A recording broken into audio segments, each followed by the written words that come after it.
Juan Rivera Jr. is an American man who was wrongfully convicted 3 times for the 1992 art and murder of 11-year-old Holly Staker in Waukegan, Illinois. He was convicted twice on the basis of a confession, which he said was coerced. No physical evidence linked him to the crime scene. In 2015, he received a $20 million settlement from Lake County, Illinois, for wrongful conviction, formerly the largest settlement of its kind in the United States history. DNA testing done in 2004 on semen taken from the crime scene ruled out Rivera as the source. However, the prosecution argued that Staker had been asexually active and the semen sample came from her previous consensual sex with another man. Rivera was convicted a 3rd time. His conviction was overturned by the appellate court because the court ruled that there had been insufficient evidence adduced at trial to sustain a conviction. The double jeopardy clause barred prosecutors from retrying Rivera. He was released from prison after serving 20 years. After his release, Rivera's attorneys asked the courts to order genetic testing on Rivera's shoes. The prosecution had tried to enter these into evidence in 1993. The shoes had Staker's blood on them, but the prosecution withdrew the evidence prior to Rivera's first trial when they learned that the shoes had not been available for sale anywhere in the United States until after the murder. DNA testing conducted on the shoes in 2014 indicated that the blood belonged to Staker, but it also contained another genetic sample. The DNA in this matched the semen sample from Staker. Rivera's defense team insists that this is proof not only that the blood was planted, but that the real killer's DNA was inadvertently planted as well. The DNA has not yet been matched to an individual, but it has been linked to the DNA from the scene of a home invasion and murder in 2000 in Chicago by 3 men. Only 1 man of the 3 has been identified.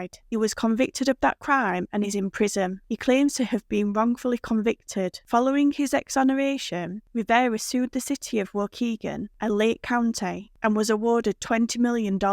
At its time, the largest wrongful conviction settlement in United States history. The amount included $2 million from John E. Reed, an associate. Rivera was given 2 polygraph examinations by a Reed employee who was reported as exhibiting general deception during the examination and subsequently admitted that he did lie to the test question about his alibi, but continued to deny any involvement in the death of Holly Staker. Over the next several days, he was interrogated by law enforcement.